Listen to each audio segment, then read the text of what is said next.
হে তরুণিয়া নওজওয়ান জামাকেরা, হে আমার মুরব্বিয়ানেরা,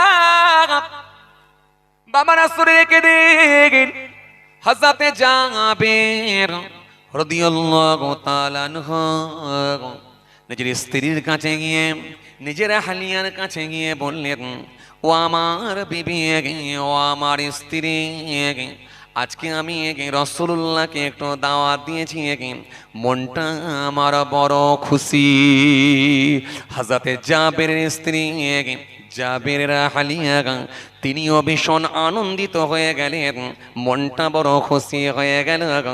নবী আমাদের বাড়িতে আসবেন, নবীকে একটু মেহমানদারি করাবো। নবী আমাদের বাড়িতে আসবেন, নবীকে মেহমানদারি করাবো। মনটা বড় খুশি হয়ে গেল, ভীষণ আনন্দিত হলেন, ভীষণ তিনারা আনন্দ পাচ্ছেন যে নবী বাড়িতে আসবেন। রাসূল বাড়িতে আসবেন, ভীষণ তিনারা আনন্দ পাচ্ছেন। আল্লাহ নবী সাহাবী হযরতে জাবের রাদিয়াল্লাহু তাআলা আনহু সেই সময় বলেছেন, বিবি, নবীকে তো দাওয়াত দিয়েছি, কিন্তু নবীর খাওয়াবো কি, মেনু কি হবে,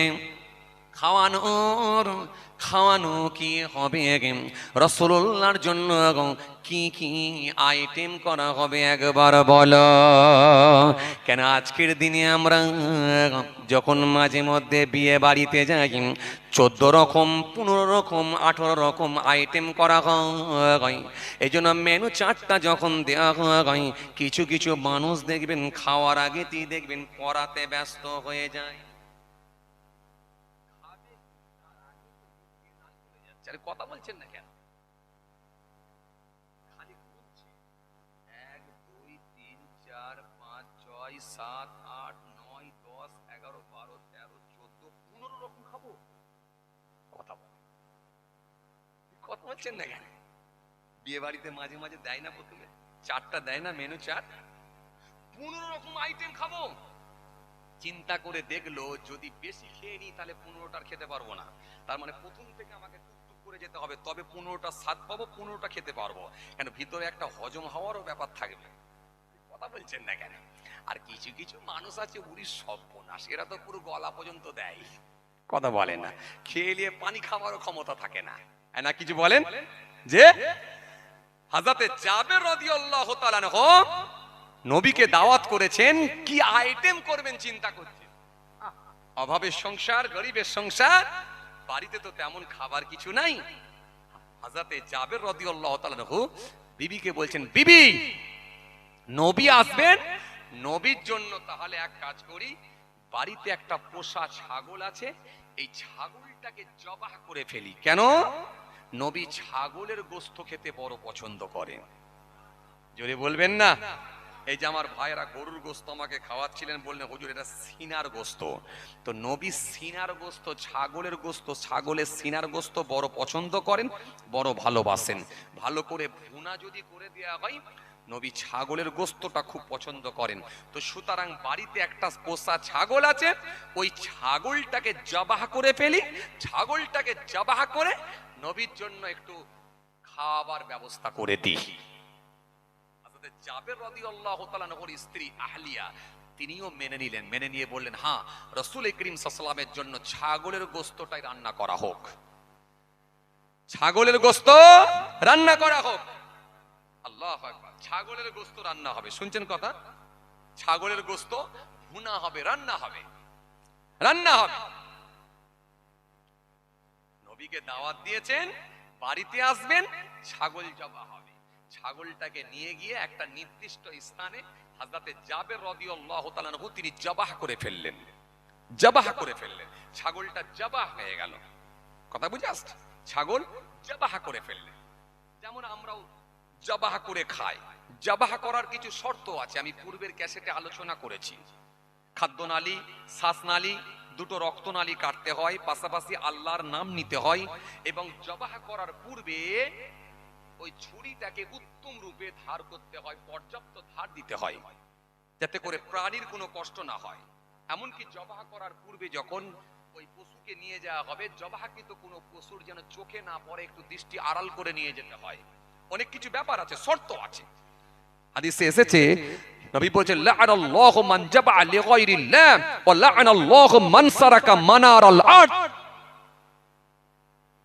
জবাহ করতে হয় কার নামে? আল্লাহর নামে। গায়রুল্লাহর নামে জবাহকৃত পশু, সেটাও খাওয়া হারাম, তার উপরে লানত হবে, লানত।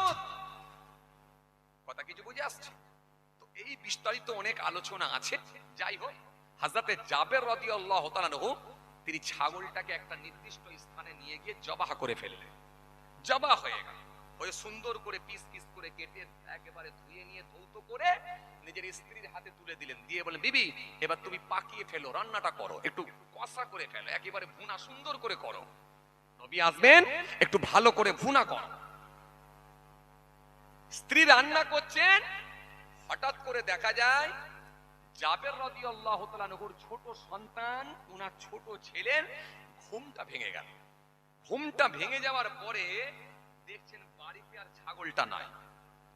বড় ভাই আব্দুল্লাহকে ডেকে বলছেন, বড় ভাইকে ডেকে বলছেন, বড় ভাই আমার সেই পছন্দের ছাগলটা কোথা বলো তো?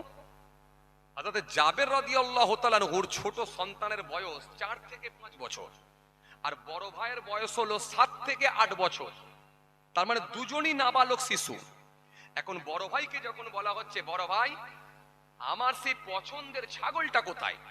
যেমন অনেকে দেখবেন আমরা বাড়িতে ছাগল পুষি, অনেকে আছে গরু পোষে, গাভী পোষে, অনেকে আছে দেখবেন মুরগি হাঁস পোষে, এগুলো পোষে না বাড়িতে?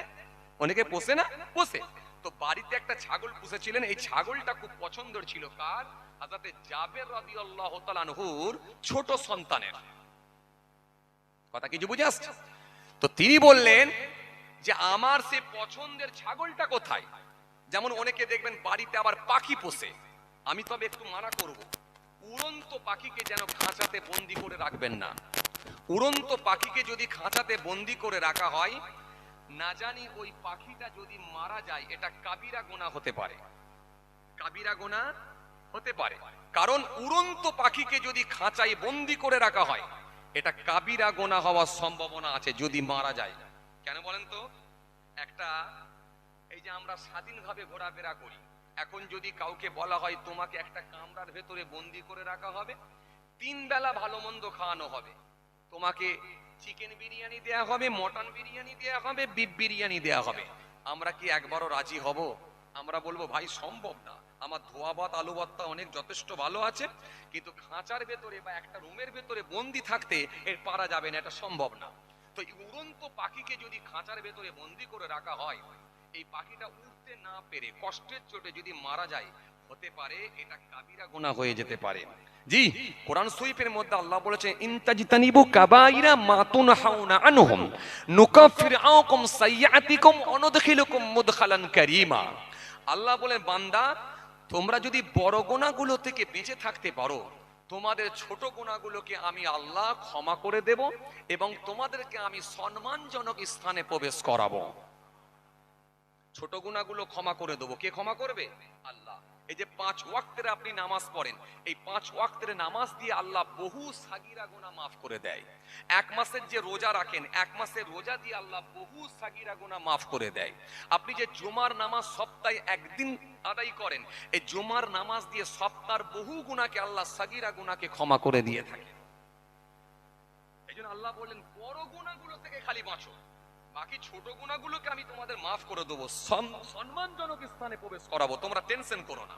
তার মধ্যে একটা বড় গুনাহ, সেটা কি বলছিলাম? কাবিরা গুনাহ হবে যদি পাখিটাকে খাঁচার ভেতরে বন্দি করে রেখে যদি মেরে ফেলেন আপনি। কথা বুঝে আসছে? এই সারা পৃথিবীতে পাখি আছে না নাই? আরে কথা বলছেন না কেন? আছে না নাই? শুধু কি মানুষই বসবাস করে? সারা পৃথিবীতে কোটি কোটি কোটি কোটি জীব বসবাস করছে। কথা ঠিক কিনা ভুল বলেন? এই যে এমনও প্রাণী আছে যেগুলোকে আমরা কখনো দেখি না, বলতে পারবেন? এমনও প্রাণী আছে, জীব আছে যেগুলোকে আমরা চোখেই দেখিনি, অথচ জঙ্গলের ভেতর সেগুলো বসবাস করছে। কোটি কোটি কোটি কোটি, গুণে শেষ করা যাবে না। আমি একটা জায়গা থেকে তথ্য পেয়েছিলাম, খালি উড়ন্ত পাখি বসবাস করে 700 মিলিয়ন। কত বললাম? 700 মিলিয়ন। আচ্ছা 1 মিলিয়ন মানে কত লক্ষ?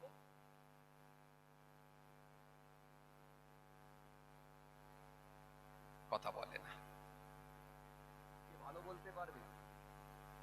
ক্যামেরাম্যান ভাইগুলো সব চালিয়ে দিয়ে চলে গেছে, ওরা থাকলে বলতে পারতো যে এই যে দেখছেন না কটা ক্যামেরা, 1 2 3 4 5 6 7 8 9 10 11 12 13 14 15 16 17 18 19 20 21 22, হ্যাঁ 10 লাখ। এই দেখেন বলে দিল, দেখলেন তো ক্যামেরাম্যান ভাই বলতে পারবে। 1 মিলিয়ন মানে যদি 10 লাখ হয় তো 700 মিলিয়ন মানে কত হবে?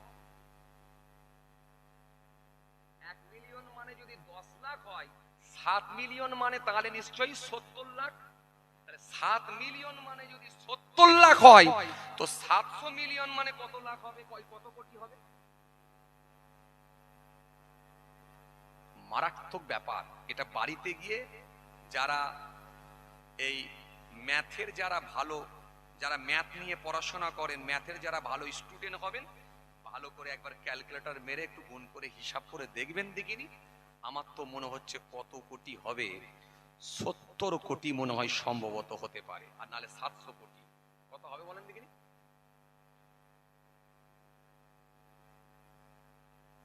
1 মিলিয়ন মানে যদি 10 লাখ হয়, 7 মিলিয়ন মানে তাহলে 70 লাখ, আর 700 মিলিয়ন মানে তাহলে কত কোটি?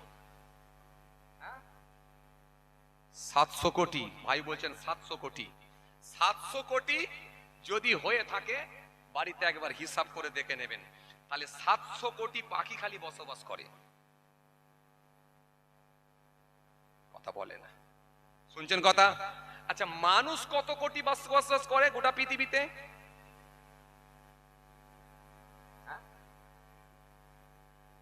মানুষ 150 কোটি বসবাস করে সারা পৃথিবীতে। ভাইয়ের মনে হচ্ছে হিসাবটা ঠিক হচ্ছে না মনে হয়। হ্যাঁ,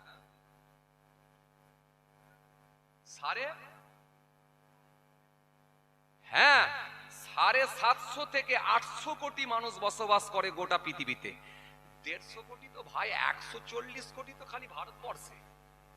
আর আপনি আমেরিকা ধরবেন না, রাশিয়া ধরবেন না, ফ্রান্স ধরবেন না, লন্ডন ধরবেন না, জার্মান ধরবেন না, জাপান ধরবেন না, যে বাংলাদেশ ধরবেন না, শ্রীলঙ্কা ধরবেন না, পাকিস্তান ধরবেন না, আফগানিস্তান ধরবেন না, আরব ধরবেন না, দুবাই ধরবেন না, গোটা পৃথিবী জুড়ে তাহলে 750 থেকে 800 কোটি মানুষের বসবাস। তাহলে পাখির একটা হিসাব দিলাম, 700 মিলিয়ন। খুব ভালো করে শুনবেন, 700 মিলিয়ন পাখি যদি খালি উড়ন্ত থাকে পাখি, তাহলে এবারে হিংস্র প্রাণী কত হতে পারে? বাঘ আছে, ভল্লুক আছে, চিতাবাঘ আছে, হাতি আছে, ঘোড়া আছে, শিয়াল আছে। আরে কথা বলছেন না কেন? বাবা ঘাটটা লাড়েননি কেন বাপ? আছে না নাই? তাহলে কত কোটি হতে পারে এর কোনো হিসাব দেওয়া মুশকিল, কঠিন। আচ্ছা এবারে আসেন, আচ্ছা তাহলে এত কোটি কোটি প্রাণী যখন আল্লাহ যখন পৃথিবীর জমিনে বানিয়েছেন, আচ্ছা মরে গেলে কটা দেখতে পান?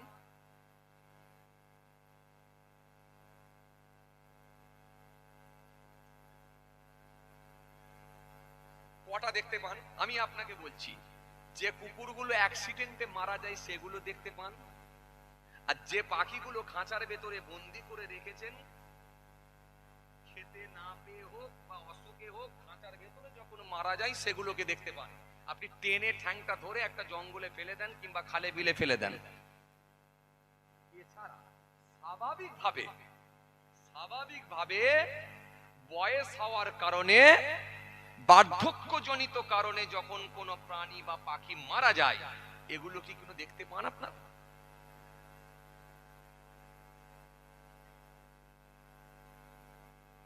বয়স হওয়ার কারণে, বার্ধক্যজনিত কারণে যখন কোনো প্রাণী মারা যায়, সেগুলোকে আপনি দেখতে পান না। যদি এই রকম মৃত্যু দেখতেন না, তাহলে একবার স্বরূপনগর বাজারে যেতে হলে আপনাকে অন্তত 15 থেকে 18টা খালি মরা দেখতে হতো রাস্তায় পড়ে আছে। কারণ কোটি কোটি প্রাণী মানে হাজার হাজার, লাখ লাখ, কোটি কোটি কোটি কোটি প্রাণী আছে, মানে তার মানে এক এক দিনে কত হাজার হাজার প্রাণী মারা যাচ্ছে, কোনো হিসাব? কথা বলছেন না কেন? কোনো হিসাব নাই। আল্লাহু আলাম, একমাত্র আল্লাহই জানেন, কিন্তু আমরা দেখতে পাই না কেন? আপনাদের জাবের থেকে এসেছে, কিতাবের মধ্যে পাওয়া যায়, তিনি বলছেন যে বার্ধক্যজনিত যখন কোনো প্রাণীর মৃত্যুর সংবাদ এসে পৌঁছায়, আল্লাহর তরফ থেকে একটা মেসেজ এসে যায়। মেসেজ, বার্ধক্যজনিত কারণে যখন কোনো প্রাণী মারা যায় একটা মেসেজ আসে। কি মেসেজ? যে তোমার বার্ধক্যজনিত কারণে লোক ওই প্রাণীটা মারা যাবে, মৃত্যুবরণ করবে। এই মৃত্যুর পূর্বে ওই প্রাণীটা একটা নির্দিষ্ট স্থানে চলে যায়, কারণ মরার জন্য সে রেডি হয়ে যায়। কথা কিছু বুঝতে পারছেন? কোথায় যায়? পাহাড়ের গুহার ভেতরে হতে পারে, কোন গভীর জঙ্গলের ভেতরে হতে পারে, কিংবা কোনো মাটির সুরঙ্গের মতো হতে পারে, কিংবা কোনো নদীর কিনারায় হতে পারে, কিংবা কোনো নদীর চরে গিয়ে হতে পারে। ওরা মৃত্যুর জন্য অপেক্ষা করে, ইন্তজার করে। জাস্ট টাইমে মৃত্যু হয়, ওইখানে রয়ে যায়, পড়ে মরাটা রয়ে যায়, গলে পোকামাকড় হয়ে ইত্যাদি ইত্যাদি হয়ে ফিনিশ হয়ে যায়। কিন্তু পরিবেশটাকে আমার আল্লাহ স্বচ্ছ রাখেন, যাতে করে আমার বান্দাদের কোনো ক্ষতি না হয়। বলবেন না সুবহানাল্লাহ? একটু মন খুলে বলবেন না? কারণ আপনি যদি একবার স্বরূপনগর বাজারে যান, অন্তত 10টা মরা দেখতে পাবেন। এই 10টা মরা যদি পড়ে থাকে, এদের গ্যাস, গন্ধ, দুর্গন্ধ ছড়াবে, পোকা মাকড় ইত্যাদি ইত্যাদি হবে, কাক চিলে এসে খাবে, একটু করে রাস্তায় ছড়িয়ে দেবে। এতে রোগের সৃষ্টি হতে পারে, স্বাস্থ্যের ক্ষতি হতে পারে। এই স্বাস্থ্যের ক্ষতি করতে দেবেন না। মানুষকে সৃষ্টির সেরা মানব করে আল্লাহ বানিয়েছেন, আর পৃথিবীটাকে স্বচ্ছ বানানোর জন্য, স্বচ্ছ রাখার জন্য আল্লাহ ওদেরকে মেসেজ দিয়ে নির্দিষ্ট স্থানে গিয়ে মৃত্যু দেন, যাতে করে এই পৃথিবীটাকে আমার আল্লাহ পরিষ্কার স্বচ্ছ করে রেখে দেন। কথা কিছু বুঝতে পারছেন বা? চলুন, কি বলতে বলতে চলে আসছিলাম যেন ভাই? হ্যাঁ, ছাগল জবাহ।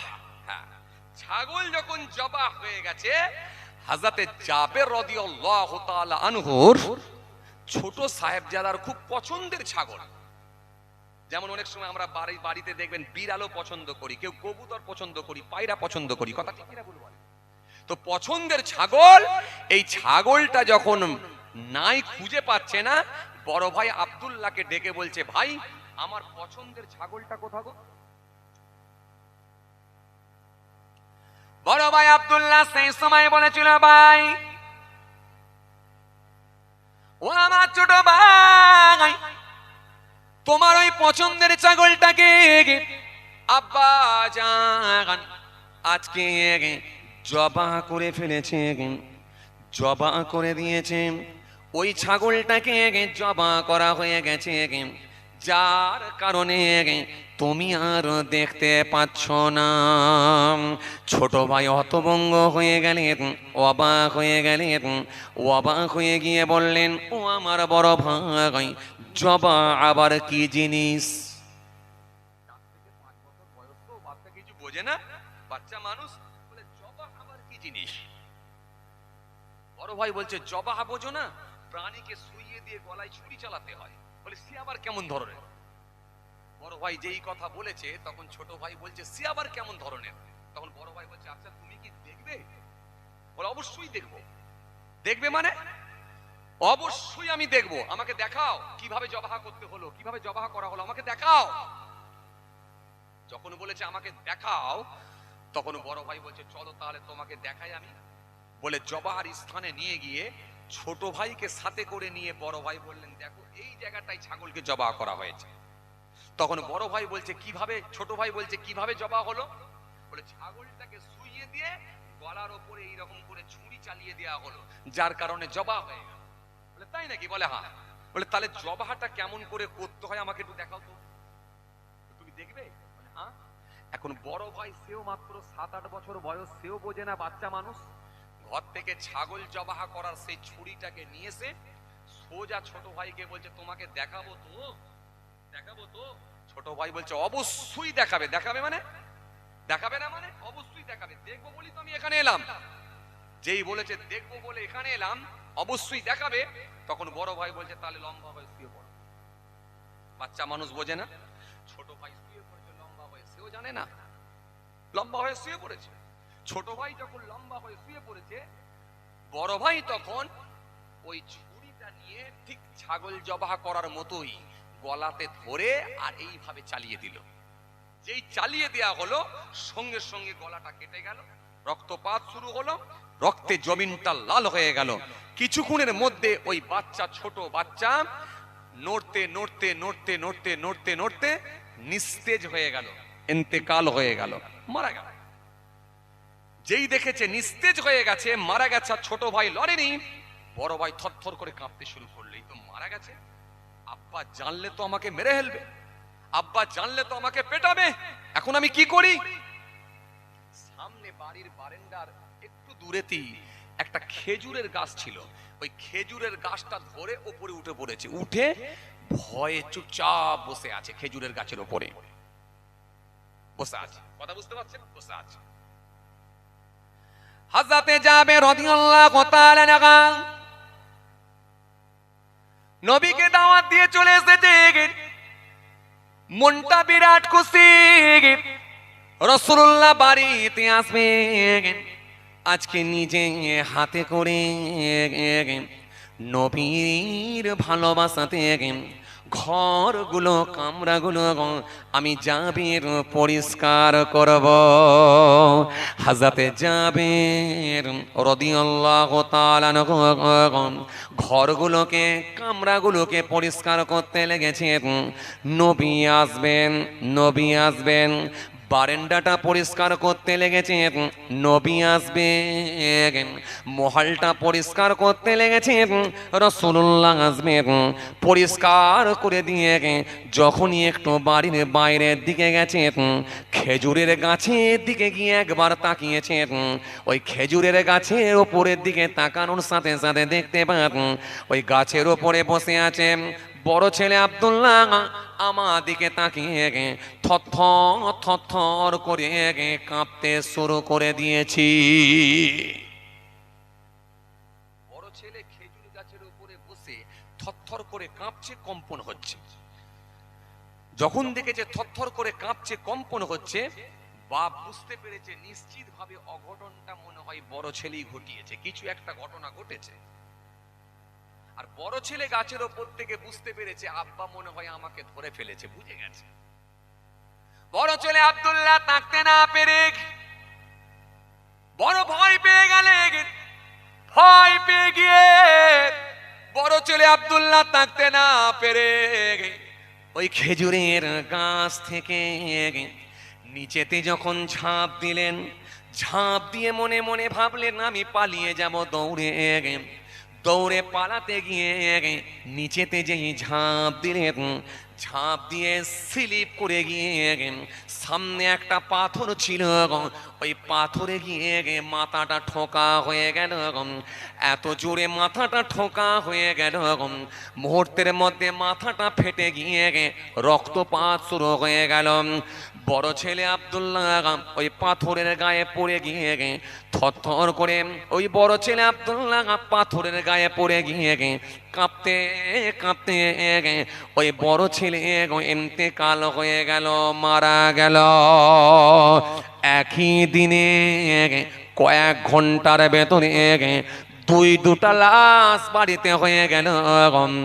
হযরতে জাবের রাদিয়াল্লাহু তাআলা আনহু ঝরঝর করে কাঁদতে লাগলেন, বড় ছেলে আমার কি এমন ভাবে মৃত্যু হয়ে গেল চোখের সামনে।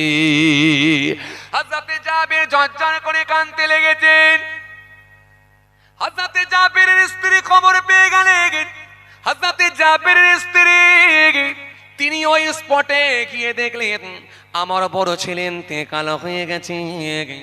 হযরতে জাবেরের স্ত্রী তিনিও ঝরঝর করে কাঁদতে লেগেছেন। এত কান্না কাঁদেন, এত কান্না কাঁদেন, দুটো চোখ দিয়ে পানি ঝরে যায়। হযরতে জাবের বুঝালেন বিবি কেঁদো না, কেঁদো না, কেঁদো না বিবি, কারণ এই দুঃসংবাদ যদি রাসূলুল্লাহ দরবারে গিয়ে পৌঁছে যায়, নবী প্রোগ্রামটা ক্যান্সেল করে দেবেন আর আসবেন না। নিশ্চিতভাবে আমরা এরকম সুযোগ হাত ছাড়া করে ফেলব।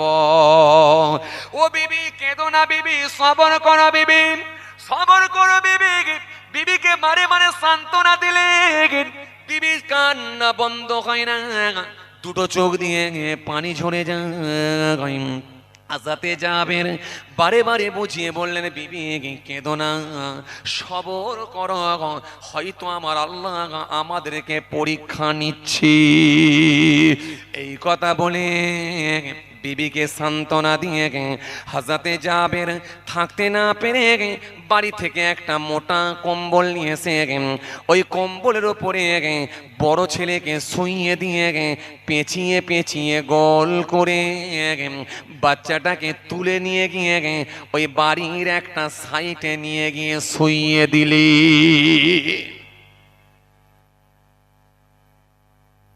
বাড়ির একটা সাইডে নিয়ে গিয়ে যখন ওই বাচ্চাটাকে শুইয়ে দেওয়া হয়েছে, হযরতে জাবের রাদিয়াল্লাহু তাআলা আনহুর মনটা বড় খারাপ, ছটছট করে কাঁদছে।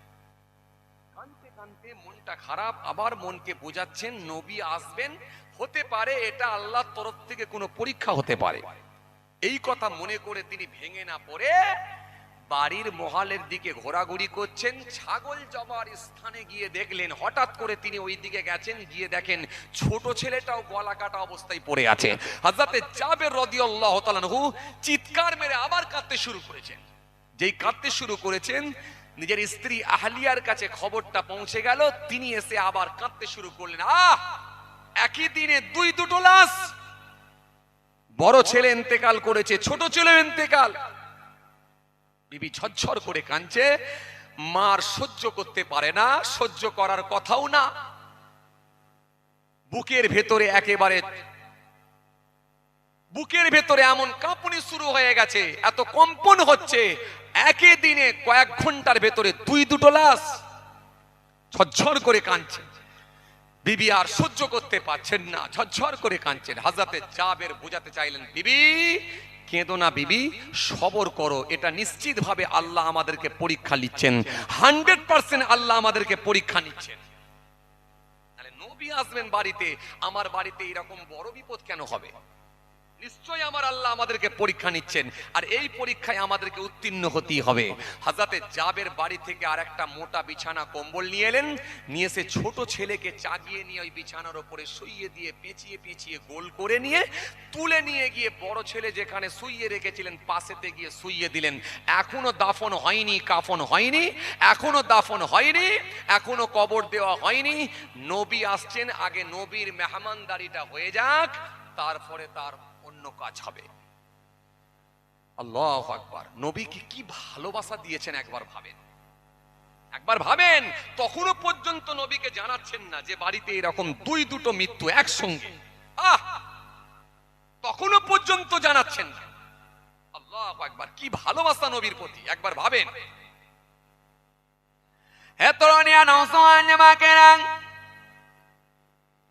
হে আমার মুরব্বিয়ানেরা, বাবারা সুরে রেখে দেখেন কিতাবের মধ্যে পাওয়া যায় আল্লাহ নবীর সাহাবী হযরতে জাবের রাদিয়াল্লাহু তাআলা আনহু চোখ দিয়ে পানি ঝরে যায়, আর বারে বারে তিনি সবর করতে লেগেছেন। বিবি রান্না করছেন, চোখ দিয়ে পানি ঝরে যায়, বারে বারে সবর করতে লেগেছেন। এত কান্না, দুই দিকের চোখ দিয়ে পানি ঝরে যায়, কিন্তু রাসূলুল্লাহ আসবেন, নবীর ভালোবাসায় আবার নিজের মনকে বোঝায়,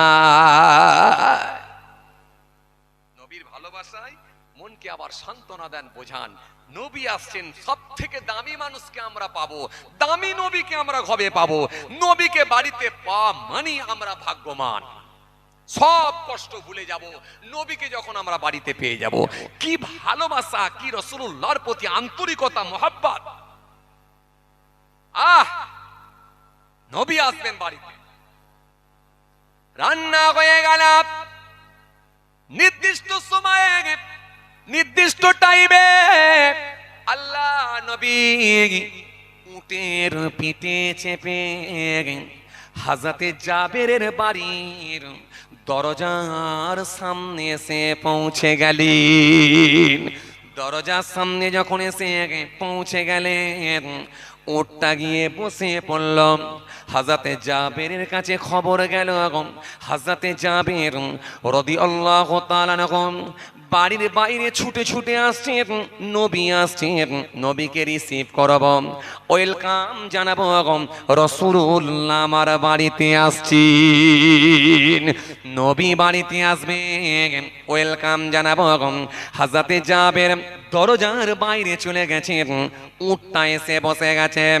আল্লাহ নবীর কাছাকাছি জাবের পৌঁছে গেছেন, এখনো নবীর কাছে পৌঁছাতে পারেননি, কিছুটা দূরে নবী আছে। হঠাৎ করে দেখা যায় হযরতে জিবরাইল ফেরেশতা এসে হাজির হয়ে গেল। জিবরাইল এসে বলতে লেগেছেন, আসসালামু আলাইকুম ইয়া রাসূলুল্লাহ ওয়া ইয়া হাবিবাল্লাহ হুজুর। ও আল্লাহ নবী, আল্লাহ পাক আপনাকে সালাম দিয়েছেন হুজুর, আর আল্লাহ পাক আপনাকে জানিয়ে দিয়েছেন আজকে আপনি জাবেরের বাড়িতে খানা খাবেন ঠিকই, কিন্তু জাবেরের সন্তানদেরকে সাথে করে নিয়ে খানা খাবেন। জোরে বলতে পারেন না? খুশি মনে হয় না? জাবেরের সন্তানদেরকে সাথে করে নিয়ে খানা খাবেন। তখনও নবীকে জানানো হচ্ছে না যে জাবেরের 2 সন্তান মারা গেছে, মৃত্যুবরণ করেছে, এই কথা নবীকে জানানো হচ্ছে না, বরং বলা হচ্ছে রাসূল জাবেরের বাড়িতে খানা খাবেন, কিন্তু সন্তানদেরকে সাথে করে নিয়ে খানা খেতে বলেছে আল্লাহ। মহব্বতে হয় না সুবহানাল্লাহ? হযরতে জাবেরের সন্তানদেরকে নিয়ে খানা খাবেন, এই কথা বলে দিয়ে হযরতে জিবরাইল ফেরেশতা অদৃশ্য হয়ে গেলেন, গায়েব হয়ে গেলেন। কোথায় চলে গেলেন? আল্লাহর নবী হযরতে জাবেরের সামনে দেখতে পেলেন। হযরতে জাবের আমার রাসূলুল্লাহকে ভালোবেসে মুসাফা করলেন, সালাম দিয়ে দিলেন। সালাম দিয়ে মুসাফা করে রাসূলুল্লাহকে সাথে করে নিয়ে হযরতে জাবের নিজের বাড়িতে নিয়ে গিয়ে সুন্দর বিছানায় বসালেন। বিছানায় বসিয়ে দিয়ে পানির ব্যবস্থা করে দিলেন। ও আল্লাহ নবী, একটু হাতটা আপনি ধৌত করুন, এবারে আপনার জন্য আমি একটু খানা নিয়ে আসি। রাসূলুল্লাহর জন্য একটা একটা করে যখন খানা নিয়ে আসা হচ্ছে, আল্লাহ নবী হাত ধুতে যাবে, হঠাৎ করে আমার নবী বলে উঠলেন, হে জাবের, ও জাবের, তোমার সন্তানদেরকে ডাকো, আজকে আমি রাসূলুল্লাহ তোমার সন্তানদেরকে সাথে করে নিয়ে খাবো। আরো জোরে বলেন, আরো জোরে বলেন। হযরতে জাবের কাঁদতে লাগলেন, ইয়া রাসূলুল্লাহ, ইয়া হাবিবাল্লাহ, আমার সন্তানদেরকে নিয়ে খাবেন, আমার সন্তানরা আর নাই। ঝরঝর করে কাঁদছেন, দুটো চোখ দিয়ে পানি বার হয়ে যায়। হযরতে জাবের স্ত্রী গিয়ে কামরার ভেতরে আছেন, তিনি আর সহ্য করতে না পেরে মুখটা ঢেকে দিয়ে, কাপড় দিয়ে ঢেকে দিয়ে এত কান্না কাঁদছেন। ও আল্লাহ নবী, আমার আর সন্তানরা বেঁচে নাই, আমার ছোট সন্তান গলা কাটা অবস্থায় মৃত্যুবরণ করেছে, আর আমার বড় সন্তান পাথরে ধাক্কা মেরে মাথা ফেটে গিয়ে মৃত্যুবরণ করেছে। আমার 2টা সন্তান আজকে ইন্তেকাল হয়ে গেছে। আল্লাহ নাই বলেন, জাবের সবর করো, তোমার স্ত্রীকেও সবর করতে বলো। হে জাবের, বলো বলো বলো, তোমার সন্তানগুলো কোথায় আমাকে দেখাবে চলো। হযরতে জাবের রাসূলুল্লাহকে সাথে করে নিয়ে সে মরা সন্তানগুলোকে দেখাতে নিয়ে গেলেন, মৃত সন্তানগুলোকে দেখাতে নিয়ে গেলেন। দেখাতে নিয়ে গিয়ে আল্লাহ নবীকে দেখালেন, বাজার ওই কম্বল মোড়া, ওটা হলো আমার বড় সন্তান।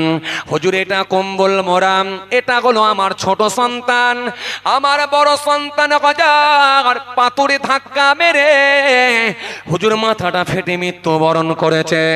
আমার ছোট সন্তানের গলাটা কেটে দেওয়া হয়েছে, গলা কাটা অবস্থায় মৃত্যুবরণ করেছে। ওজোর দুজনকে আমি কম্বল মুড়ে দিয়ে, ওজোর কম্বল মুড়ে শুইয়ে দিয়েছি।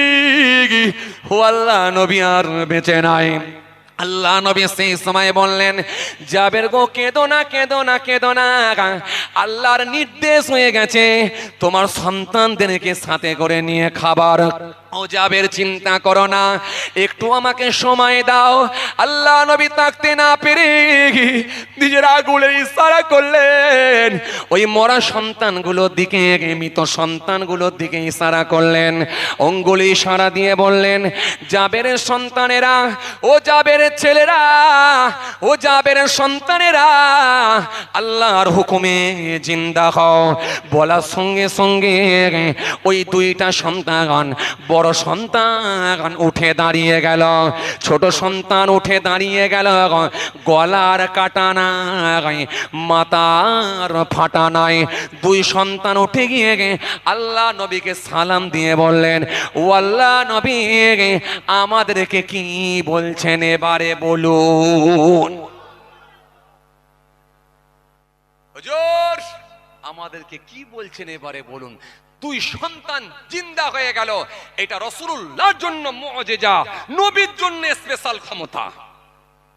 আমি আপনাকে প্রথমে কি বলছিলাম যে নবীর জন্য সম্পূর্ণ আলাদা ব্যাপার। মনে আছে আপনাদের? রাসূলুল্লাহর সঙ্গে অন্য নবীর সঙ্গেও কোনো তফাৎ, নবীর সঙ্গে আমার নবীর অনেক তফাৎ, অন্য নবীর সঙ্গে আপনি মেলাতে পারবেন না। ঠিক, আল্লাহ নবী দুই সন্তানকে সাথে করে নিয়ে জাবেরের বাড়িতে বসে বসে খানা খেতে শুরু করে দিলেন। জোরে বলতে পারেন না? একটু মহব্বতে হয় না? এটা নবীর জন্য স্পেশাল, এই নবীর তুলনা হয় না। নবীর যত শুনবেন আপনার মন চেঞ্জ হয়ে যাবে, নবীর প্রতি ভালোবাসা, আন্তরিকতা আরো বেড়ে যাবে। চলুন এবারে একটা কথা বলি। আচ্ছা, বড় সন্তান তিনিও নাবালক বাচ্চা শিশু মানুষ ছিলেন, তাই ছোট সন্তানের গলায় ছুরি চালিয়ে দিয়েছিলেন। তো বড় সন্তান যদি জানতেন যে ছোট সন্তানের গায়ে, ছোট ভাইয়ের গলায় যদি ছুরি চালিয়ে দেয় ওরা মরে যাবে বা মৃত্যুবরণ করবে, তাহলে কি আর বড় সন্তানটা গলায় ছুরি চালাতো?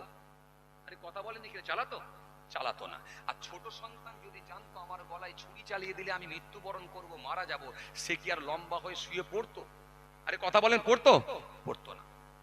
আচ্ছা এবারে আপনারা বলেন, এই যে ছুরি চালিয়ে হত্যা, এই হত্যা আজকে পৃথিবীর জমিনে, বাংলার জমিনে, ভারতবর্ষের জমিনে আজকে বর্তমানে বেশি হচ্ছে না কম হচ্ছে? কথা বলেননি কেন আপনারা? বেশি হচ্ছে না কম হচ্ছে? আচ্ছা, যারা একে অপরকে যে জবাহ করে দিচ্ছে বা হত্যা করে দিচ্ছে, এগুলো কি নাবালক শিশু দ্বারা হচ্ছে নাকি না সব মোটামুটি জাননেওয়ালা ব্যক্তি সবই বুঝে জেনে বুঝি হচ্ছে? জেনে বুঝে হচ্ছে তো নাকি? তার মানে শিশু মানুষের কাজ নয়, যারা করছে সব জেনে বুঝি হচ্ছে। তার মানে হত্যা আজকের দিনে তুলনামূলক ভাবে অনেক বেশি, কথা বলে না, বেশি বেড়েছে, হচ্ছে। এই কয়দিন আগের ঘটনা আপনাদের জানা আছে, ভাইরাল খবর, ক্যানিংয়ের জমিনে দেওর তার ভাবির মুন্ডু কেটে নিয়েছে। এই ঘটনা আপনাদের অনেকেরই জানা আছে। দেওর তার ভাবির মুন্ডু কেটে নিয়ে মাথার চুলের মুঠি ধরে হাতে করে নিয়ে যে থানায় আত্মসমর্পণ করেছিলেন।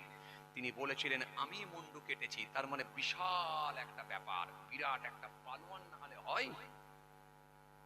থানায় গিয়ে আত্মসমর্পণ করছে, অনেকে ভয়ে পালিয়ে যায়, আবার থানায় গিয়ে আত্মসমর্পণ করে দেখাচ্ছে আমি পালোয়ানের দ্বারাই সবই সম্ভব। কথা বলে না, কথা বলছেন না কেন? হ্যাঁ না কিছু বলেন না রে বাবা।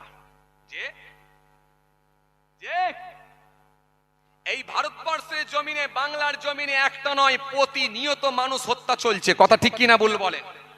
কোথাও আমরা দেখছি ট্রেনের ভেতরে পিটিয়ে পিটিয়ে মানুষকে মারা হচ্ছে, কোথাও আমরা দেখছি গরম রডকে পুড়িয়ে নিয়ে এসে ছ্যাঁকা দিয়ে মুহূর্তের মধ্যে তার উপরে চামড়া উঠে গিয়ে একেবারে ভিতরের গোস্ত বেরিয়ে যায়। মুসলমান ভালো করে শোনেন, কোথাও আমরা দেখছি সাপকে লাঠি পেটা যেমন করা হয়, তার থেকে ভয়ঙ্কর ভাবে মানুষের উপরে প্রহার করে মানুষের মৃত্যু দেওয়া হচ্ছে। আরে কথা বলছেন না কেন? কোথাও আমরা দেখছি বড় তরোয়াল নিয়ে এসে মানুষের উপরে মারতে মারতে মারতে মারতে মুহূর্তের মধ্যে একটা মানুষকে মেরে দেওয়া হচ্ছে।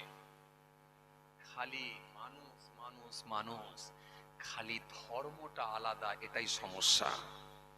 ভাবতে অবাক লাগে আজকে কোথায় আমরা বসবাস করছি, কোন ভারতে বসবাস করছি। আই রে হাই, আমি চিন্তা করে দেখলাম এই রকম ভাবে তো আগে হতো না। এই 10 বছর 7 বছরে এত বেশি মার্ডার হচ্ছে কেন? তখন বুঝতে পারলাম একটা হলো ইহকাল আর একটা হলো পরকাল। কথা বলে না, হ্যাঁ না কিছু বলেন না রে বাবা। একটা হলো ইহকাল আর একটা হলো পরকাল। এই ইহকালে যদি কোনো ব্যক্তির ভেতর থেকে দুনিয়ার ভয় ভীতি পালিয়ে যায়, তার মানে দুনিয়ার জেল, জরিমানা, আদালত, ফাঁসি, এই কি বলে হত্যা, এগুলো যদি দুনিয়ার আদালত, জেল, জরিমানা যদি ভেতর থেকে যদি ভয়ভীতি পালিয়ে যায়, তার দ্বারাই অন্যায় কাজ করা সম্ভব। আর একটা ব্যক্তি যদি কবরে আখিরাতের ভয়ভীতি যদি ভেতর থেকে পালিয়ে যায়, তার দ্বারাও তো মনে রাখবেন এরকম অন্যায় কাজ করা সম্ভব। চিন্তা করে দেখলাম যারা এই রকম অন্যায় কাজগুলো করছে তারা পরকালকে বিশ্বাস করে না। পরকালকে যখন বিশ্বাস করে না, তার মানে ওই দিকে তো যাচ্ছেই না। এবারে ইহকাল, এই ইহকালে এই যে পৃথিবীর জমিনে জেল, জরিমানা, ফাঁসি যদি তাদের ভেতর থেকে যদি ভয়ভীতিটা পালিয়ে যায়, তার মানে মার্ডার করাটা তাদের কাছে কোনো ব্যাপারই নয়।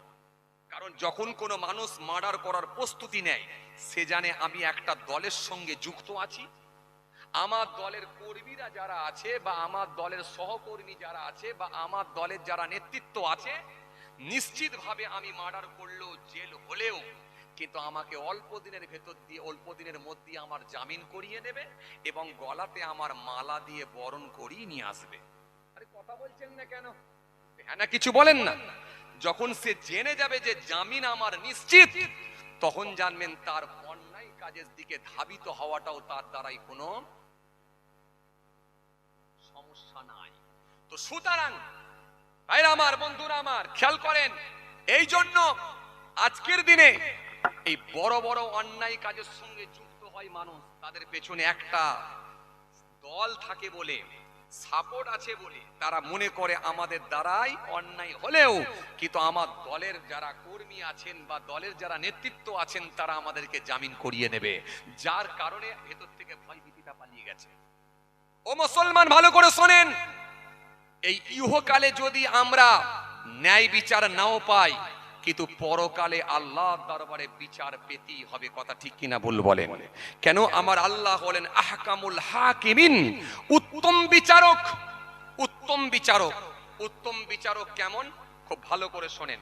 কোন মানুষ যদি একটা মার্ডার করে, খুব ভালো করে শুনবেন, কোন মানুষ যদি একটা মার্ডার করে, ওই ব্যক্তিটাকে যখন দোষী সাব্যস্ত করে তাকে তুলে নিয়ে গিয়ে যদি অ্যারেস্ট করা হয়, জজ সাহেব যদি নিরপেক্ষভাবে বিচার করে, এখন এই মার্ডার করার জন্য এই মার্ডার কেসের আসামি যে, তার কি বিচার হতে পারে?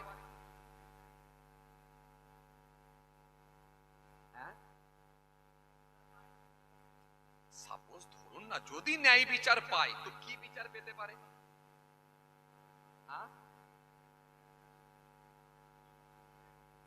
ভাই বলছে, ইউটিউবার ভাই বলছে যাবজ্জীবন জেল হতে পারে।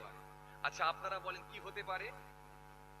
ফাঁসিও হতে পারে। ওই ভাই একটা ভালো বলেছে, ফাঁসিও হতে পারে, যাবজ্জীবন জেলও হতে পারে। ঠিক।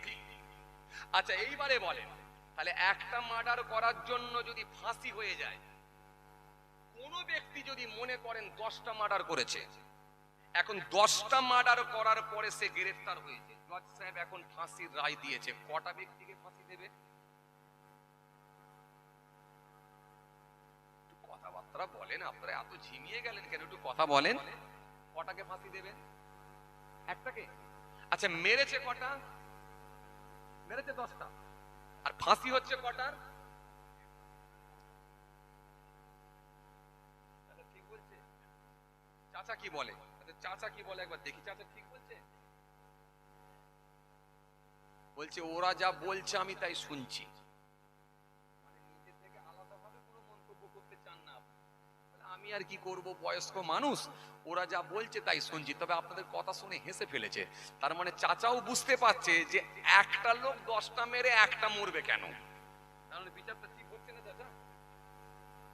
চাচা চাচা হাসছে, কথা বুঝছেন না? চাচা হাসছে। আচ্ছা এইবারে বলেন তো, একটা লোক 10টা মেরে যদি বিচার হয়ে একটা ফাঁসি হয়, তাহলে বাকি রইল কটা? কি বিপদে পড়েছি আল্লাহ! একটা লোকের চোখে কিন্তু ঘুম নাই, কিন্তু একটা লোকের মুখে কথাও নাই। আপনারা যেখানে যান ঘুমান না, কথাও বলেন না, দুটো একসঙ্গে করলেন নাকি? কথা বলেন হ্যাঁ না কিছু বলেন না রে বাবা। যে একটা লোক যদি 10টা মার্ডার করে যদি আসামি ধরা পড়ে, তাকে যদি ফাঁসিতে ঝোলানো হয়, তাহলে একটা লোক যদি মরে বাকি রইল কটা? 9টা। এই 9টার বিচার কে করবে? আল্লাহ করবে। ভালো বলেছেন। এইটাই বোঝাতে চাইছিলাম। এই জন্য তিনি হলেন আহকামুল হাকিমিন, উত্তম বিচারক, বিচারকদের বিচারক, উত্তম বিচারক। কারণ আমার আল্লাহ কিয়ামতের ময়দানে যখন বিচার করবেন, ওই লোকটাকে একবার মার্ডার করবেন, ফের জিন্দা করবেন, আবার একবার মার্ডার করবেন, ফের জিন্দা করবেন, আবার একবার মার্ডার করবেন, ফের জিন্দা করবেন, আবার একবার মার্ডার করবেন, ফের জিন্দা করবেন। 10 বার করে কমপ্লিট করবেন। তো আস্তে সুবহানাল্লাহ বলবেন, জোরে বলতে পারেন না? একটু মন খুলে হয় না? তাহলে আল্লাহর বিচারটা আলাদা বিচার, আলাদা বিচার। তাহলে মানে পৃথিবীর জমিনে যদি বিচারের জায়গায় যদি কেউ নাও পায়, এই পৃথিবীর জমিনে যদি বিচার নাও পায়, নাই বিচার না পেলেও কিন্তু আল্লাহর আদালতে মিস যাবে না, 100% বিচার পাবে। জোরে বলতে পারেন না? খুশি মনে হয় না? চলুন এবার আমি আপনাদেরকে একটু বুঝিয়ে বলি। এই মার্ডার যদি করে দেওয়া হয়, তার শাস্তি কি হতে পারে? কোরআন শরীফের মধ্যে আল্লাহ সুন্দর করে বললেন, ওয়া মাইয়াকুতুল মুমিনান মুতাআম্মিদান ফাজাজাউ জাহান্নাম খালিদান ফিহা ওয়াগদিবাল্লাহু আলাইহি ওয়া লা'আনাহু ওয়া আ'আদ্দা লাহু আযাবান আযীমা। আল্লাহ কোরআন শরীফের মধ্যে সুন্দর করে জানিয়েছেন, মার্ডার যদি করা হয় তার বিচার কি হতে পারে। কোরআন শরীফের মধ্যে আল্লাহ জানিয়েছেন, তার মানে পালাবার কোনো জায়গা নাই। আমাদের সমাজে কিছু মানুষ আছে দেখবেন, সামান্য সম্পত্তির জন্য নিজের ভাইকে পর্যন্ত মার্ডার করে দেয়। আমাদের সমাজে এমনও স্বামী আছে দেখবেন, পরকীয়ায় লিপ্ত হওয়ার কারণেতে পর পুরুষ নিয়ে নিজের স্ত্রীকে পর্যন্ত খুন করে দেয়। 10 বছরের সংসার ভেঙে চুরমার হয়ে যায়। আমাদের সমাজে এমনও বিবি আছে, আমাদের সমাজে এমনও স্ত্রী আছে, পরকীয়ায় লিপ্ত হওয়ার কারণেতে পর পুরুষ দিয়ে কিংবা বয়ফ্রেন্ড দিয়ে নিজের স্বামীকে পর্যন্ত খুন করিয়ে দেয়। 10 বছরের সংসার এক মুহূর্তে ভেঙে দেয়। কেউ খুন হয়ে কবরে যায়, আর কেউ খুন করে জেলে যায়। ও মুসলমান, ভালো করে শুনে রেখে নেন। এই জন্য সুন্দর করে আল্লাহ কোরআনের মধ্যে বললেন, ওয়া মাইয়াকুতুল মুমিনান মুতাআম্মিদান ফাজাজাউ জাহান্নাম খালিদান ফিহা ওয়াগদিবাল্লাহু আলাইহি ওয়া লা'আনাহু ওয়া আ'আদ্দা লাহু আযাবান আযীমা। আল্লাহ কোরআন শরীফের মধ্যে বললেন, ওয়া মাইয়াকুতুল, যে ব্যক্তি কতল করে দেয় মুমিনান, কোন মোমেনকে যদি কতল করে দেয়া হয়, আমি আল্লাহ বলি মুতাআম্মিদান, সেটা যদি ইচ্ছাকৃতভাবে হয়, ইচ্ছাকৃতভাবে যদি কোনো মোমেনকে কতল করে দেয়া হয়, ইচ্ছাকৃতভাবে যদি কোনো মোমেনকে হত্যা করে দেয়া হয়, আমি আল্লাহ বলছি ফাজাজাউ জাহান্নাম খালিদান ফিহা, ফাজাজাউ জাহান্নাম, তার ঠিকানা হবে জাহান্নাম। ঠিকানা কোথায়? জোরে বলেন, ঠিকানা কোথায়? জাহান্নাম। এখন আপনারা বলবেন, হুজুর এটাও তো আমরা জানতাম, হত্যা করলে জাহান্নামে যাবে না, আবার যেতে হবে। কিন্তু হুজুর, আপনাদের মুখে শুনেছি সামান্য পরিমাণ ঈমান নিয়ে যদি মৃত্যু হয়, একদিন না একদিন নাজাত পাবে। শুনেছেন না শোনেননি? আরে কথা বলছেন না কেন? শুনেছেন না শোনেননি? শোনেন না? সামান্য পরিমাণ যদি ঈমান নিয়ে মৃত্যুবরণ করে, একদিন না একদিন নাজাত পাবে। চাচা শুনেছেন? আয় চাচা শুনেছে। তার মানে এই ওয়াজ হয়েছে, এই ওয়াজ হয়েছে। তার মানে এখন যদি কেউ মার্ডার করতে যায়, সে যদি এই নিয়ত করে লাগে যে সামান্য পরিমাণ ঈমান নিয়ে যদি মৃত্যুবরণ করি, তার মানে নাজাত পাবার পাচ্ছি। কথা বলেন, কথা বলেন। হ্যাঁ, এখন যদি মাথায় ঢুকে যায় যে আবার ফের বেরিয়ে আসবো জাহান্নাম থেকে, তাহলে ওকে রুকা যাবে? ওকে রুকা যাবে? আর রুকা যাবে? রুকা যাবে না। কেন? পৃথিবীর জমিনে যেমন যদি কেউ জেনে যায় যে আমার জেল হলেও কিন্তু আমার দলের মানুষেরা আমাকে বের করে নিয়ে আসবে, জামিন আমার হবে, আমার যে দলের সঙ্গে আমি যুক্ত আছি ওই নেতৃত্বরা আমাকে বের করে আনবে, ওকে যেমন রোকা যাবে না, অনুরূপ ভাবে যদি মাথায় ঢুকে যায় আবার জান্নাত হবে, জাহান্নাম থেকে বেরিয়ে আসবো, ওকেও রোকা যাবে না। কিন্তু কিন্তু মাঠটা কেমন হবে, বিচারটা কেমন হবে, অনেকটা ধারা সিস্টেম। ধারা বোঝেন আপনারা? ধারা বোঝেন? যেমন দেখবেন 255 নম্বর ধারা, যেমন ধরবেন 388 নম্বর ধারা, যেমন দেখবেন 415 নম্বর ধারা। তার মানে একটা পকেট মার যদি পকেট মারি করে তার বিচার আলাদা হয়, আর একটা লোক যদি মার্ডার করে তার বিচার আলাদা হয়, একটা লোক যদি নারী নির্যাতন করে তার বিচার আলাদা হয়, আর একটা লোক যদি লোকের বাড়ি ভেঙে দেয় তার বিচার আলাদা হয়। তার মানে ধারা যেমন, বিচারও ঠিক তেমন, শাস্তিও ঠিক তেমন। এখন প্রথমত আপনাকে বুঝতে হবে, আপনি যখন মার্ডার করে বের ফেললেন, আপনি যখন মার্ডার করার জন্য প্রস্তুতি নিয়েছেন, আপনি কিভাবে বুঝলেন যে ইমানের সঙ্গে মৃত্যু হলে ফের নাজাত পাবো, ইমানের সঙ্গে যে মরবো, এটা বুঝলেন আপনি কি করে? কথা বলেন। ইমানের সঙ্গে তো মৃত্যু নাও হতে পারে। আরে কথা বলছেন না কেন? মৃত্যু তো নাও হতে পারে, তাহলে আপনি বুঝলেন কি করে যে ইমানের সঙ্গে হবে? চলুন, এই জন্য আল্লাহ ক্লিয়ার করলেন, সোনা বান্দা, মৃত্যুটা যে আমি আল্লাহ দেব এটা তো বড় যন্ত্রণাদায়ক, আর আযাবটা আমি আল্লাহ যেটা রেখেছি সেটা নিয়ে একটু ক্লিয়ার করছি। ধারাটা কেমন শোনো, আমি আল্লাহ বলছি ফাজাজাউ জাহান্নাম, তার ঠিকানা হবে জাহান্নাম। আমি আল্লাহ বলি খালিদান ফিহা, সেখানে সে চিরকাল থাকবে, তার মানে আর কোনোদিন বেরিয়ে আসবে না, তার মানে আর কোনোদিন বেরোনোর কোনো সুযোগ নাই। এজন্য আল্লাহ বলে, বান্দা শোনো, এর শাস্তিটা কেমন হবে শোনো। তারপরের লাইনটা আমি আল্লাহ কি বললাম, খালিদান ফিহা গাদিবাল্লাহু আলাইহি ওয়া লা'আনাহু ওয়া আ'আদ্দা লাহু আযাবান আযীমা। আল্লাহ কোরআনের মধ্যে সুন্দর করে বললেন এর আযাবটা কেমন আমি আল্লাহ দেব। গাদিবাল্লাহ,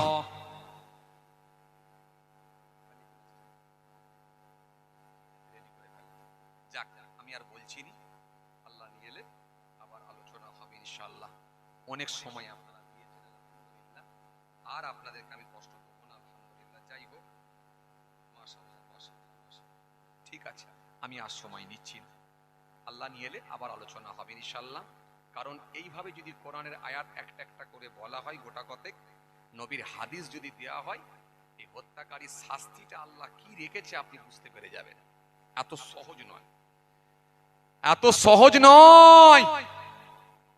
যা খুশি তাই করবো আর একদিন না একদিন নাজাত পাবো, জান্নাত পাবো, এটা ভুলে যেতে হবে, এটা ভুলে যেতে হবে। যাই হোক, আর সময় নিচ্ছি না, বলতে গেলে আরো সময় লেগে যাবে, অনেকটাই সময় আপনারা দিয়েছেন আলহামদুলিল্লাহ। আসুন আমরা একটু ছোট্ট করে দাঁড়িয়ে সালাম পড়ব, তারপরে ইনশাআল্লাহ দু একটি কথা, একটু ভাই খাতা নিয়ে এসেছেন, তারপরে ইনশাআল্লাহ আমরা দোয়া করে দেবো। আসেন ছোট্ট করে একটু সালাম পড়ে নি। ইয়া নবী,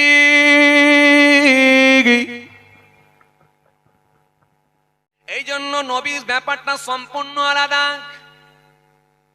অন্যান্য নবীর থেকে আমার নবী সম্পূর্ণ ভিন্ন, সম্পূর্ণ আলাদা। অন্যান্য নবীদেরকে আমার আল্লাহ একটা দুইটা তিনটা করে মিরাকেল অলৌকিক ক্ষমতা দিয়েছিলেন, কিন্তু রাসূলুল্লাহকে আমার আল্লাহ একটা দুটো তিনটে চারটে এরকম ভাগ করে দেন না, বরং আমার হাবিব যখনই যেটা দোয়া করবে আমি আল্লাহ আমার হাবিবের দরখাস্ত কবুল করে নেব। মুসা নবীকে আমার আল্লাহ মিরাকেল দিলেন, অলৌকিক ক্ষমতা দিলেন।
তিনি যখন কোনো অন্ধ ব্যক্তির সামনে যেতেন, খালি একবার চোখেতে হাত বুলাতেন, আল্লাহ দরবারে দোয়া করতেন, সঙ্গে সঙ্গে অন্ধ ব্যক্তিটা দৃষ্টি শক্তি ফিরে পেত।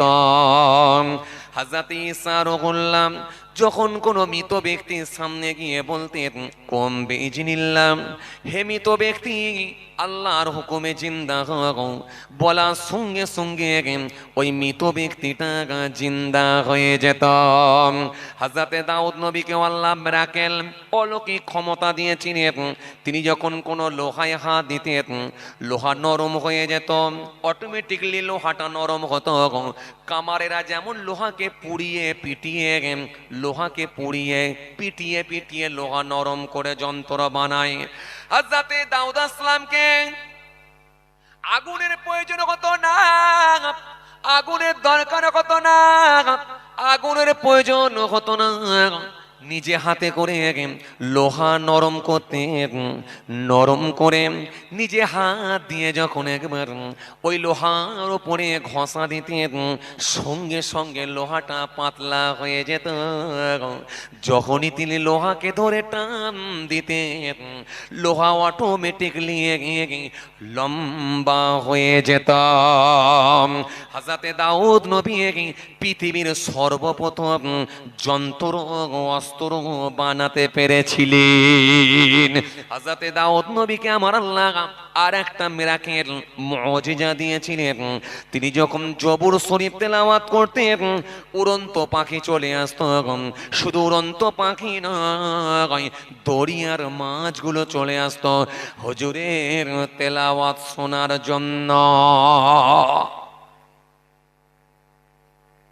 কথা কিছু বুঝতে পারছেন? দাউদ নবীর জন্য আল্লাহ নির্দিষ্ট করেছেন, ঈসা নবীর জন্য নির্দিষ্ট, দাউদ নবীর জন্য নির্দিষ্ট, সুলাইমান নবীর জন্য নির্দিষ্ট, মুসা নবীর জন্য নির্দিষ্ট, ইব্রাহিম নবীর জন্য নির্দিষ্ট, কিন্তু হাবিবুল্লাহর জন্য না। না, এটা স্পেশাল আমার নবী, স্পেশাল অফার। এ যেখান থেকে যাবে সেখানেই রাস্তা খোলা থাকবে। জোরে বলতে পারেন না? এটা ভিআইপি, ভিআইপি, এই ভিআইপি ক্যাটাগরির মানুষ যারা, তাদের ফ্যাসিলিটি আলাদা। এটা আমার নবী, ভিআইপি নবী, এই নবীর ফ্যাসিলিটি আলাদা।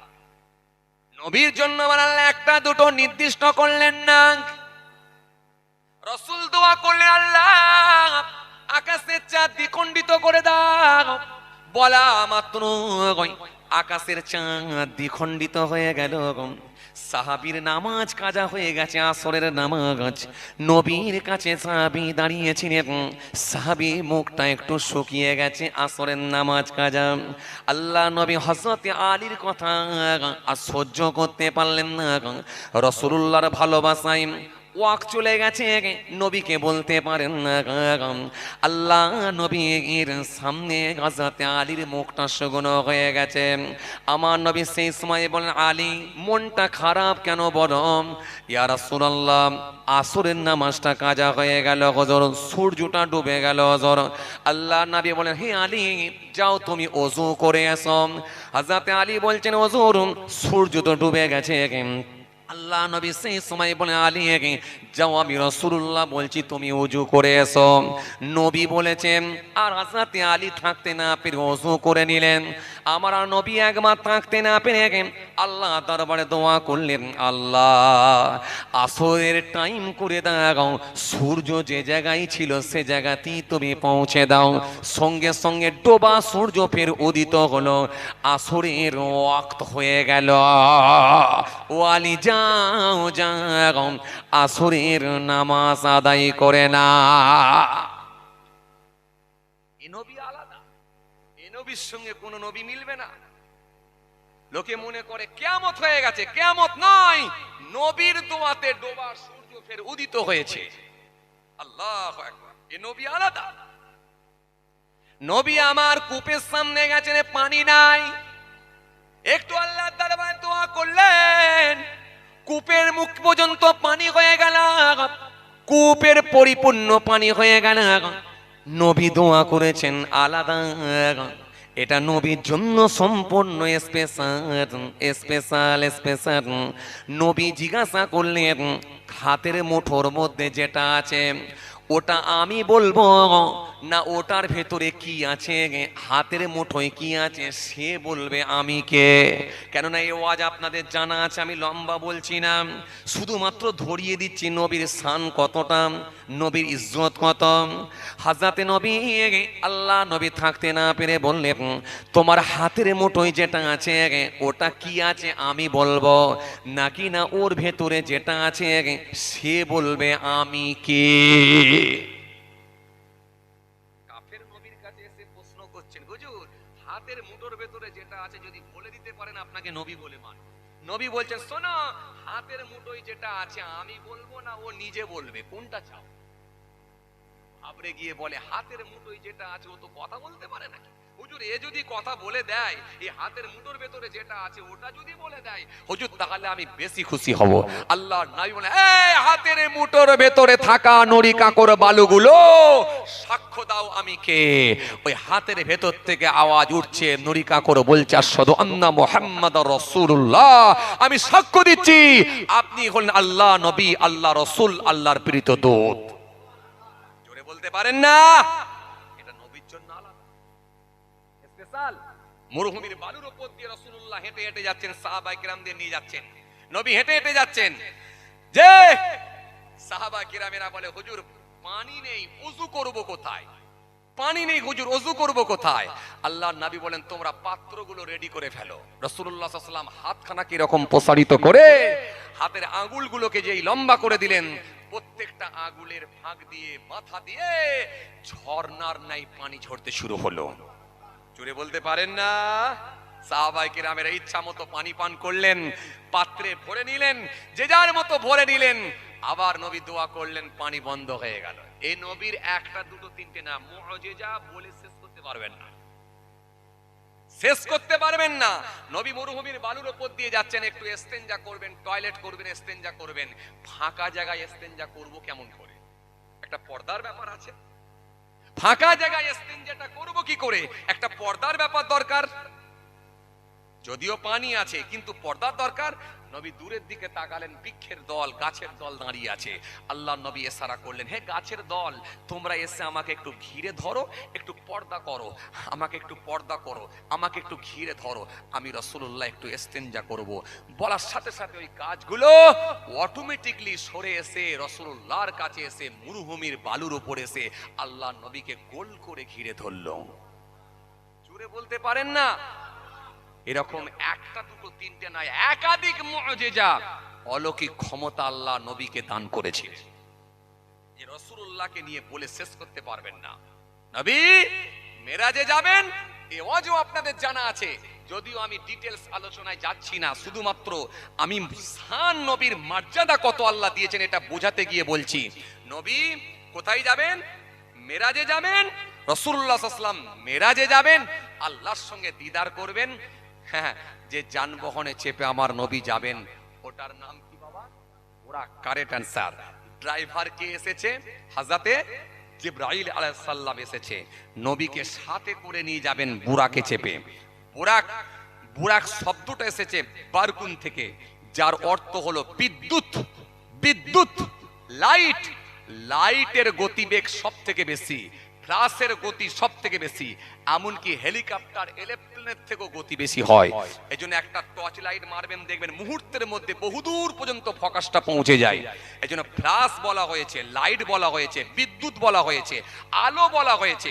সুতরাং এই বুরাকের গতিবেগ এত বেশি ছিল, নবী সাল্লাল্লাহু আলাইহি ওয়াসাল্লামের চোখের দৃষ্টি যত দূর যেত বুরাকের এক পা তত দূর পৌঁছাতো। বলতে পারেন না? এই বোরাকে চেপে নবী চলে যাচ্ছেন আল্লাহর সঙ্গে দিদার। প্রথম আসমান, দ্বিতীয় আসমান, তৃতীয় আসমান, চতুর্থ আসমান, পঞ্চম আসমান, ষষ্ঠম আসমান, সপ্তম আসমান, এক একটা এরকম আসমানে অনেক ঘটনা, অত ডিটেলসে যাচ্ছি না। একেবারে সিদরাতুল মুনতাহা পর্যন্ত গিয়ে হুজুর আমি আর যেতে পারবো না হুজুর, এবারে যদি যাই 600 নূরের ডানা পুড়ে আমার ছারকার হয়ে যাব, এটা একেবারে শেষ বর্ডার, আমার আর যাওয়ার ক্ষমতা নাই। আল্লাহ নবী একটু মনটা খারাপ, অজানা অচেনা জায়গা, আবার অজানা রাস্তা, নবী কিভাবে একা যাবেন? জিবরাইল ছিল, সেও আমার কাছ থেকে সরে যাচ্ছে, বুরাকও যাবে না, কিভাবে যাব? নবীর একটু মনটা খারাপ হয়ে গেছে। রাসূলুল্লাহর একটু মনটা খারাপ। জিবরাইল ফেরেশতা বলে, হুজুর মন খারাপ করছেন কেন হুজুর? দাওয়াতটা তো আমি দিইনি, দাওয়াতটা দিয়েছেন আল্লাহ, সুতরাং আপনাকে নিয়ে যাবার ব্যবস্থাটাও কিন্তু আল্লাহ নিজেই করে দেবে। জোরে বলতে পারেন না সুবহানাল্লাহ? নবী একটু আগিয়ে যান না, ব্যবস্থা তো আল্লাহ করবে, আপনি চিন্তা করছেন কেন, যান না। আমার নবী সাল্লাল্লাহু আলাইহি ওয়াসাল্লাম একটু আগিয়ে গেলেন, আমার আল্লাহ পাঠালেন রফরাহ। রফরাহ এ কেমন গাড়ি? যেমন আপনারা হসপিটাল, নার্সিংহোম অনেক সময় যেতে হয়, আল্লাহ না করেন তবু যেতে হয়, গেলে দেখেছেন একটা ছোট্ট ঘর, লিফট, যে লিফটের ভেতরে ঢুকে খালি নাম্বারটা দাবিয়ে দেওয়া হয়, টিপে দেওয়া হয়, 5 নম্বর কি 7 নম্বর টেপা হয়, মুহূর্তের মধ্যে 5-7 তলা 10 তলা বিল্ডিং এর উপরে চলে যাওয়া যায়। এই রফরাহ, এই যে নবীর জন্য আল্লাহ স্পেশাল গাড়ি পাঠিয়েছেন, নবী যেই চাপলেন সোজা একেবারে আল্লাহর আরশ। জোরে বলতে পারেন না? গিয়ে রাসূলুল্লাহ দেখলেন আরশ। নবী চিন্তা করলেন, মুসা নবীকে আল্লাহ ধমক দিয়ে বলেছিলেন, মুসা জুতো খুলে ওঠো, তুর পাহাড়ে উঠছো, আমার সঙ্গে কথোপকথন হবে, জুতো খোলো, আর আমি আরশে যাচ্ছি, আল্লাহর সঙ্গে দিদার করব, দেখব।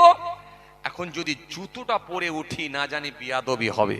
নবী একটু কিন্তু কিন্তু করে জুতোটা খুলতে যাচ্ছেন, সঙ্গে সঙ্গে আল্লাহ বললেন, হাবিব আপনি আর মুসা নবী এক নয়, মুসা নবীর জন্য জুতো খোলাটা উত্তম, এই মুসা নবীর জন্য জুতো খোলাটা উত্তম, আর আপনার জন্য জুতো পরাটা হলো উত্তম, কারণ আপনার ওই জুতোর ধুলার ওসিলায় আমি আল্লাহ বলছি আমার আরশটাও ধন্য হয়ে যাবে। জোরে বলতে পারেন না? নবী চলে গেলেন, আরশ দেখবেন লেখা আছে লা ইলাহা ইল্লাল্লাহ মুহাম্মাদুর রাসূলুল্লাহ সাল্লাল্লাহু আলাইহি ওয়াসাল্লাম। নবী দেখে আল্লাহকে বললা, এই আরশের মতো মুতাবাররক জায়গায়, খাস জায়গায় তুমি আমার নাম দিয়েছো। আল্লাহ বলে, শোনো হাবিব, শুধু আরশের মতো খাস জায়গায়, মুতাবাররক জায়গায় যে তোমার নাম দিয়েছি এমনটা নয়, সব জায়গাতেই তোমার নাম দিয়েছি। মেরা আরশ पे तेरा नाम, खतीब के खुतबे में तेरा नाम, मुहद्दिस के हादिस में तेरा नाम, मुफस्सिर के तफसीर में तेरा नाम, कुरान के हर पारे में तेरा नाम, मुकर्रर की तकरीर में तेरा नाम, मस्जिद के मीनार में तेरा नाम, मुहद्दिस के हादिस में तेरा नाम, यहाँ तक के मोहम्मद जा होगा मेरा नाम, वहाँ होगा तेरा नाम। আরেকটু জোরে হয় না? আয় আমার দোস্ত বন্ধু, শুধু আরশে যে দিয়েছি এমন নয়, এই পৃথিবীর জমিনে যখন আমার বান্দা বান্দিরা পড়বে লা ইলাহা ইল্লাল্লাহ, ওই কলেমা কিন্তু আমার কাছে আসবে না যতক্ষণ না পড়ে মুহাম্মাদুর রাসূলুল্লাহ সাল্লাল্লাহু আলাইহি ওয়াসাল্লাম, কারণ তোমার ওসিলাতে আমি আল্লাহ কালেমাকে কবুল করে নেব। জোরে বলতে পারেন না? তো কলেমার ভেতরে তোমার নাম, আজানের ভেতরে তোমার নাম, কোরআনের ভেতরে তোমার নাম, হাদিসের ভেতরে তোমার নাম, তাফসীরের ভেতরে তেরা নাম, এমন কি মসজিদের যে মেম্বার আছে, মেহরাব আছে, একদিকে আমি আল্লাহর নাম আর অপর দিকে একজন কি রেখেছি, সেটা হলো তোমার নাম। কথা কিছু বুঝতে পারছেন? কি বুঝলেন? তাহলে অন্যান্য নবীদের সঙ্গে আমার নবীরও তুলনা করা যাবে না। আর কিছু মানুষ তারা আমার নবীকে কি বলে, নবী আমাদের মতো মানুষ, নাউযুবিল্লাহ মিন যালিক। খবরদার নয়। নবীর হাত ছিল, পা ছিল, চোখ ছিল, হ্যাঁ পা ছিল, এটা সত্যি, কিন্তু তোমার আমার মতো মানুষ নয়। ইয়াকুত পাথর, ডায়মন্ড পাথর, হিরে পাথর, রাস্তার ধারে পড়ে থাকা পাথর, দুটো যেমন এক নয়। নবী মানুষ সত্য, কিন্তু তোমার আমার মতো মানুষ নয়, কারণ রাসূলুল্লাহর উপরে আসতো আল্লাহর ওহী, যেটা তোমার উপরে আমার উপরে আসে নাই। কথা কিছু বুঝতে পারছেন বাবাজি? সেই নবীর শান মর্যাদা আল্লাহ এত বাড়িয়েছেন, আপনারা ভালোবেসে দোয়ার মাহফিল দিয়েছেন কেন?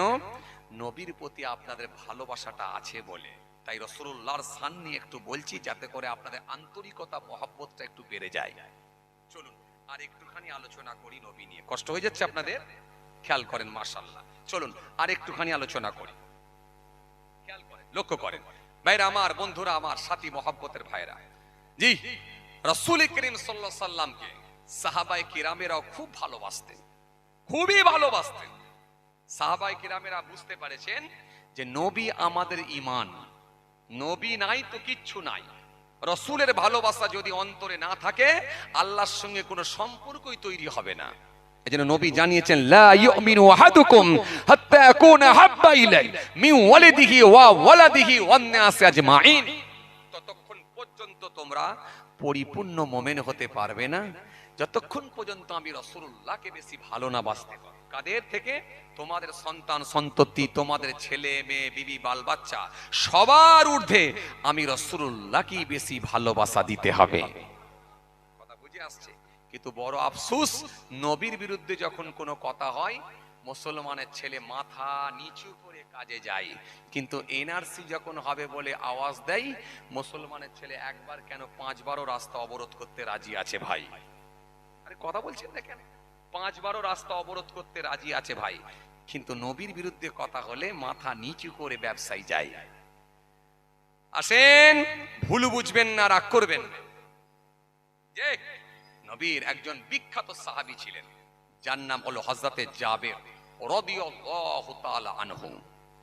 হযরতে জাবের রাদিয়াল্লাহু তাআলা আনহু রাসূলুল্লাহর একজন বিখ্যাত সাহাবী। একদিন তিনার বড় ইচ্ছা লেগেছে। কি ইচ্ছা? যে রাসূল করিম সাল্লাল্লাহু আলাইহি ওয়াসাল্লামকে একটু দাওয়াত করে খাওয়াবো। আমরা যেমন অনেক বক্তা, ওয়াইজিন, হুজুর, পীর সাহেব ইনাদেরকে সব দাওয়াত করে খাওয়াই না? আরে কথা বলছেন না কেন? খাওয়াই কি খাওয়াই না? খাওয়াই। আবার কিছু মানুষ আছে তারা একটু এমএলএ, নেতা, মন্ত্রীকে খাওয়াবার ইচ্ছা পোষণ করে। করে কি করে না? যদি একটা নেতাকে খাইয়ে দেওয়া যায় বা এমএলএ কে একবার খাওয়ানো যায়, একবেলা যদি মেহমানদারি করা যায়, তাহলে এই সাব ডিভিশনে আর কেউ আমার উপরে আঙুল তুলে কথা বলতে পারবে না। কথা ঠিক কি না ভুল বলেন? কেন? এমএলএ খেয়েছে আমার বাড়িতে, উড়ি সর্বনাশ, বিরাট ব্যাপার। এমএলএ খেয়েছে আমার বাড়িতে, বিশাল ব্যাপার।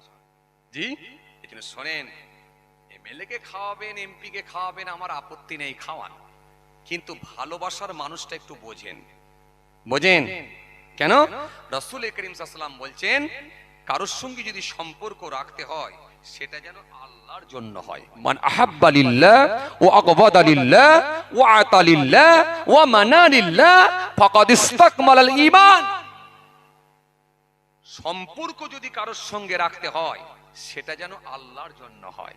অথচ আমাদের আফসোস, আমরা ফজরের পরে অনেক সময় দেখা যায় মহল্লার ইমাম তিনি যখন এক কাপ চা খেতে যাচ্ছে, একাই যাচ্ছে, ডান দিকেও লোক নাই, বাঁ দিকেও লোক নাই। কিন্তু আপনার মহল্লায়, আপনার গ্রামে যদি একবার খালি প্রধান সাহেব এসে হাজির হয়ে যায়, এত লোকের চাপ হয়ে যায়, প্রধান সাহেব আর হেঁটে হেঁটে যাবার জায়গা পায় নাই।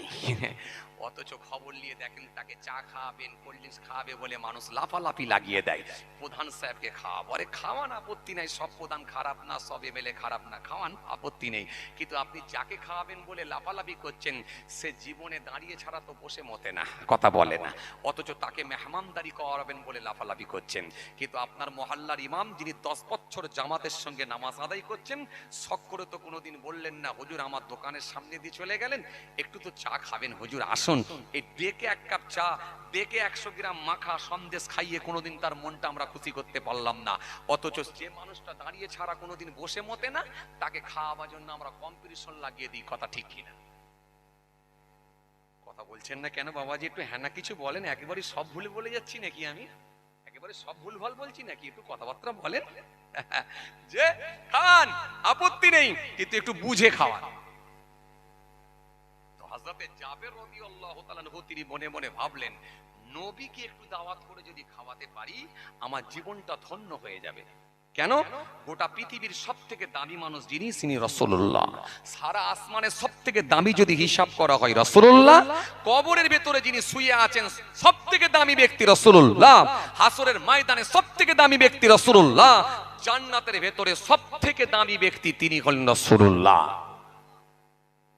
আমার ঈমান, আমানতু বিল্লাহ ওয়া মালাইকাতিহি ওয়া কুতুবিহি ওয়া রাসূলিহি ওয়াল ইয়াউমিল আখির ওয়াল কদরি খাইরিহি ওয়া শাররিহি মিনাল্লাহি তাআলা ওয়াল বা'সি বা'দাল মাউত। হযরত জাবেরের একটু ইচ্ছা লেগেছে, নবীকে একটু দাওয়াত করে খাওয়াবেন, একটু মেহমানদারি করাবেন। নবী সাল্লাল্লাহু আলাইহি ওয়াসাল্লামের দরবারে গেলেন, সালাম দিলেন, আসসালামু আলাইকুম ইয়া রাসূলুল্লাহ ইয়া হাবিবাল্লাহ। হুজুর আমার বড় ইচ্ছা লেগেছে, শখ লেগেছে, আমার বাড়িতে একটু আপনাকে দাওয়াত করে খাওয়াবো হুজুর। হুজুর মেহেরবানি করে একটু দাওয়াতটা গ্রহণ করুন। আল্লাহ নবী একটু মুচকি হেসে বললেন, জাবের তোমার বড় ইচ্ছা লেগেছে আমাকে দাওয়াত করে খাওয়াবে, যাও আমি রাসূলুল্লাহ তোমার দাওয়াতকে গ্রহণ করলাম, কবুল করে নিলাম। এত আস্তে সুবহানাল্লাহ বলবেন? একটু মন খুলে হবে না? যাও আমি রাসূলুল্লাহ তোমার দাওয়াতকে গ্রহণ করলাম, কবুল করে নিলাম। জাবেরের ভেতরে, হযরতে জাবের রাদিয়াল্লাহু তাআলা আনহুর ভেতরে আনন্দর ফোয়ারা হয়ে উঠল, আনন্দর বাতাবরণ তৈরি হয়ে গেল। একেবারে ভীষণ তিনি আনন্দিত হয়ে পড়লেন। ভীষণ আনন্দিত হয়ে গিয়ে সোজা একেবারে বাড়িতে গিয়ে নিজের স্ত্রীর কাছে পৌঁছালেন।